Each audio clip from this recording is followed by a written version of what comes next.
दोस्तों नमस्कार, आपका हमारे चैनल में बहुत बहुत स्वागत है। आज हम जानने वाले हैं तुलसी मंजरी तोड़ने के नियम, मंत्र और तुलसी मंजरी तोड़ने से संबंधित कथा के बारे में। वीडियो को संपूर्ण जानकारी के लिए अंत तक जरूर देखिएगा। साथ ही लाइक करें, सब्सक्राइब करें और शेयर जरूर कीजिएगा और कमेंट बॉक्स में जय तुलसी माता लिखना मत भूलिएगा। आइए जानते हैं। हिंदू धर्म में तुलसी का पौधा अत्यंत पवित्र और पूजनीय माना जाता है। मान्यता है कि कार्तिक मास में तुलसी पूजा और तुलसी विवाह के साथ साथ तुलसी मंजरी अर्पित करने से भगवान विष्णु के साथ मां लक्ष्मी की भी विशेष कृपा प्राप्त होती है। तुलसी माता के पौधे में कार्तिक माह के दौरान मंजरी निकल आती है, जिसे तोड़ना अति आवश्यक माना जाता है। इसके पीछे एक गहराई भरी पौराणिक कथा जुड़ी हुई है, जिसमें देवी लक्ष्मी की परीक्षा, श्राप और मुक्ति का प्रसंग मिलता है। पौराणिक मान्यताओं के अनुसार एक समय ऐसा आया जब देवी लक्ष्मी, देवी सरस्वती और देवी गंगा के बीच किसी विषय को लेकर मतभेद उत्पन्न हो गया। प्रारंभ में यह केवल विचारों का टकराव था, परंतु धीरे धीरे वह बहस इतनी ज्यादा बढ़ गई कि देवियों ने क्रोधवश एक दूसरे को श्राप दे डाला। इसी विवाद के दौरान देवी गंगा ने देवी लक्ष्मी की ओर संकेत करते हुए कहा कि तुमने मुझे नदी का वेग दिया है, परंतु आज मैं तुम्हें श्राप देती हूँ कि तुम वृक्ष रूप धारण करोगे। इस श्राप के परिणाम स्वरूप देवी लक्ष्मी बाद में वृंदा के रूप में अवतरित हुई और फिर तुलसी का पवित्र स्वरूप धारण किया। उसी समय वहां माता पार्वती भी उपस्थित हो गई और उन्होंने आश्चर्य से पूछा, आखिर किस कारण देवियों के बीच में यह कलह उत्पन्न हो गई। देवी गंगा ने बताया कि लक्ष्मी जी ने उनकी स्थिति पर हंसी उड़ाई है, इसलिए क्रोध में आकर उन्होंने यह श्राप दे दिया। यह सुनकर माता पार्वती ने गहन स्वर में कहा, क्रोध में दिया गया श्राप कभी भी मंगलकारी नहीं होता है। क्या आप सभी को इस बात का भान है कि श्राप भोगना कितना कठिन होता है।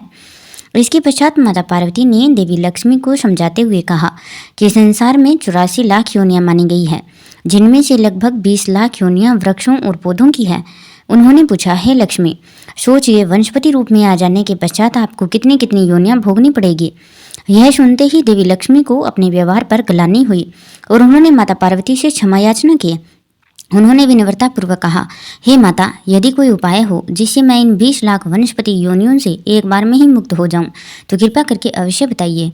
माता पार्वती ने उत्तर दिया, इस प्रश्न का समाधान केवल महादेव ही दे सकते हैं, क्योंकि वही सभी बंधनों और योनि चक्र से मुक्ति दिलाने वाले हैं। फिर माता पार्वती ने भगवान शिव से इस विषय में मार्गदर्शन देने की विनती की। भोलेनाथ ने करुणा दिखाते हुए कहा कि लक्ष्मी जी को वनस्पति योनि से मुक्ति दिलाई जा सकती है, परंतु इसके लिए एक विशेष धार्मिक विधान का पालन आवश्यक है। भगवान शिव ने कहा कि कार्तिक मास में देवी लक्ष्मी तुलसी पौधे के रूप में प्रकट होगी। जब द्वादशी तिथि आई तब तुलसी के पौधे में लगी मंजरी को तोड़कर शालिग्राम भगवान को अर्पित किया जाए। ऐसा करने से लक्ष्मी जी को तुलसी रूपी योनि से मुक्ति प्राप्त होती है और उन्हें अन्य किसी पौधे या वृक्ष की योनि में जन्म नहीं लेना पड़ता। इस प्रकार वे पुनः अपने दिव्य स्वरूप में स्थापित हो जाती है और मोक्ष को प्राप्त करती है। आगे कहा गया है कि तुलसी मंजरी को भगवान कृष्ण को अर्पित करने से भी समान पुण्य मिलता है और ऐसा करने से न केवल देवी लक्ष्मी प्रसन्न होती है, बल्कि श्री कृष्ण भी अपने साधकों पर कृपा बरसाते हैं। इस विधान का पालन करने वाले व्यक्ति को भी माता लक्ष्मी की प्राप्ति होती है और जीवन में सुख समृद्धि, धन संपदा और ऐश्वर्य का वास होता है।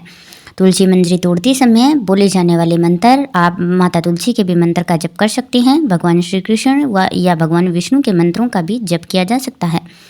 अगर मंत्र नहीं बोल सकते हैं तो हे तुलसी माता, मैं आपको प्रणाम करता हूँ या करती हूँ। आप भगवान विष्णु की प्रिया है, कृपया मेरे ऊपर अपनी कृपा बनाए रखें। इस प्रकार बोलकर भी मंजरी तोड़ सकते हैं। ध्यान में रखना चाहिए कि तुलसी की मंजरी कब नहीं तोड़नी चाहिए। तुलसी की मंजरी एकादशी, द्वादशी या फिर रविवार के दिन नहीं तोड़नी चाहिए। इसके अलावा शाम के समय न तोड़ें। साथ ही इसके अलावा आप कभी भी तोड़ सकते हैं। साथ ही अगर घर में तुलसी का पौधा है तो कुछ अन्य बातों का भी हमें ध्यान रखना चाहिए, जैसे कि वास्तु के अनुसार तुलसी के पास किन पौधों को नहीं लगाना चाहिए। वास्तु शास्त्र में तुलसी के पौधे के पास कुछ पौधों को लगाना अच्छा नहीं माना जाता है। वास्तु के अनुसार तुलसी के पास इन पौधों को नहीं लगाना चाहिए। इस बात का विशेष रूप से ध्यान रखें, जैसे कि हिंदू धर्म में तुलसी का पौधा पूजनीय है। घर में तुलसी का पौधा लगाना अत्यंत शुभ होता है, लेकिन इसे सही दिशा में लगाना व देखभाल करना जरूरी होता है। तुलसी का पौधा सकारात्मक ऊर्जा को आकर्षित करता है और वातावरण को शुद्ध करता है। तुलसी का पौधा मां लक्ष्मी का स्वरूप माना गया है। मान्यता है कि जिस घर में तुलसी का पौधा हरा भरा रहता है वहाँ स्वयं मां लक्ष्मी वास करती है। वास्तुशास्त्र में तुलसी के पास कुछ पौधों को लगाना या रखना अशुभ माना जाता है। हमें इन बातों का विशेष रूप से ध्यान रखना चाहिए। तुलसी के पास कांटेदार पौधे जैसे कैक्टस का पौधा नहीं लगाना चाहिए। कहते हैं कांटेदार पौधे नकारात्मक ऊर्जा को आकर्षित करते हैं, जो तुलसी की सकारात्मक ऊर्जा पर प्रभाव डाल सकते हैं। वास्तु के अनुसार कांटेदार पौधों के कारण घर की शांति भंग हो सकती है। तुलसी के पास कांटेदार पौधे कैक्टस या गुलाब का पौधा भी नहीं लगाना चाहिए। साथ ही घने व विशाल पौधों का तुलसी के पास बड़े और घने पौधे जैसे बरगद, पीपल या अन्य कोई विशाल पौधा नहीं लगाना चाहिए। इन पौधों की छाया तुलसी पर पड़ना अशुभ माना जाता है। तुलसी को हमेशा ऐसी जगह पर रखना चाहिए जहाँ पर्याप्त रोशनी व हवा मिल सके। पौधे के पास कभी भी मुरझाया या सूखा हुआ पौधा ना रखें। कहते हैं ऐसा करने से नकारात्मकता बढ़ती है। मुरझाए हुए पौधे से नकारात्मक ऊर्जा निकलती है, जो वास्तु दोष का कारण बन सकती है। कड़वे व फल देने वाले पौधे भी नहीं रखने चाहिए। वास्तु के अनुसार तुलसी के पास कड़वे फल देने वाले पौधे जैसे करेला या नीम आदि नहीं रखने चाहिए। कहते हैं ये तुलसी के पौधे की सकारात्मक ऊर्जा को क्षति पहुंचाते हैं और नकारात्मक ऊर्जा को आकर्षित करते हैं। ज़्यादा पानी की जरूरत रखने वाले पौधों का भी विशेष रूप से ध्यान रखना चाहिए। वास्तु के अनुसार तुलसी के पास उन पौधों को लगाने से बचना चाहिए जो ज़्यादा पानी मांगते हैं। तुलसी के लिए ज़्यादा पानी अच्छा नहीं होता है। ऐसे में अगर तुलसी के पौधे के पास ऐसे पेड़ पौधे होंगे जो ज़्यादा पानी की जरूरत रखते हैं तो तुलसी का पौधा भी नष्ट हो सकता है। जिन पौधों से दूध जैसा सफेद तरल पदार्थ निकलता है उन्हें तुलसी के पास बिल्कुल भी ना रखें। यह वास्तु दोष का कारण बन सकता है। यह परिवार के सदस्यों की सेहत पर विपरीत प्रभाव डाल सकता है। इसलिए इन विशेष पौधों का ध्यान रखना चाहिए। तुलसी को पौधे को हमेशा पूजा घर के पास स्थापित करें या फिर उत्तर पूर्व दिशा में स्थापित करना चाहिए। अगर 1 से 2 तुलसी हो तो भी अच्छी मानी जाती है, लेकिन इन पौधों का अवश्य ही ध्यान रखना चाहिए जिससे कि तुलसी माता का पौधा हरा भरा रह सके और मुरझाया हुआ ना रहे, ना ही इस पर नकारात्मकता का कोई प्रभाव पड़े। शास्त्रों के अनुसार नियमित तुलसी पूजा करने से जीवन में सुख शांति आती है और घर में पॉजिटिविटी बनी रहती है। तुलसी से घर में सकारात्मक ऊर्जा का अधिक से अधिक वास होता है। तुलसी की मंजरी रविवार और मंगलवार के दिन तोड़ने से परहेज करना चाहिए। इसके साथ ही तुलसी की मंजरी को एकादशी के दिन भी न तोड़ें। आप जमीन पर गिरे हुए पत्तों का प्रयोग पूजन में कर सकते हैं। तुलसी के पौधे के पास शाम के समय दीपक जलाना शुभ माना गया है। सूर्यास्त के समय करीब 5 से 6 बजे के आसपास तुलसी पर दीपक जलाना अच्छा माना जाता है। मान्यता है ऐसा करने से माँ लक्ष्मी का घर पर स्थायी वास हो जाता है। ध्यान रखें कि तुलसी पर घी का ही दीपक जलाएं।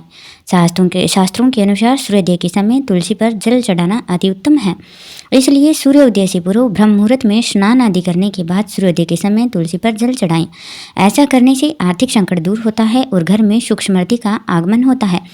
तुलसी को जल देते समय ओम सुभद्राय नमः मंत्र का जाप करना चाहिए। इस मंत्र को आप 11 या 21 बार तक जप सकते हैं। ऐसा करने से माँ लक्ष्मी प्रसन्न होती है और आर्थिक तंगी से भी छुटकारा मिलता है।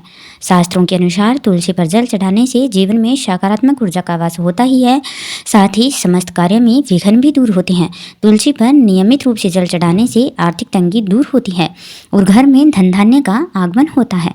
इस प्रकार तुलसी की पूजा शाम को संध्या के वक्त करनी आवश्यक होती है। शाम को संध्या के वक्त की गई पूजा अधिक फलदायी मानी जाती है। इस प्रकार तुलसी माँ की पूजा कर विशेष नियमों का ध्यान रख के आप तुलसी माँ को, विष्णु भगवान को, श्री कृष्ण भगवान को प्रसन्न कर सकते हैं। अगर आपको हमारी यह जानकारी और तुलसी से संबंधित व्रत कथा अच्छी लगी हो तो हमारे चैनल को लाइक करें और सब्सक्राइब अवश्य ही करिएगा और कमेंट बॉक्स में जय श्री हरि विष्णु, जय तुलसी माता, जय श्री कृष्णा अवश्य ही लिखिएगा। बहुत बहुत धन्यवाद।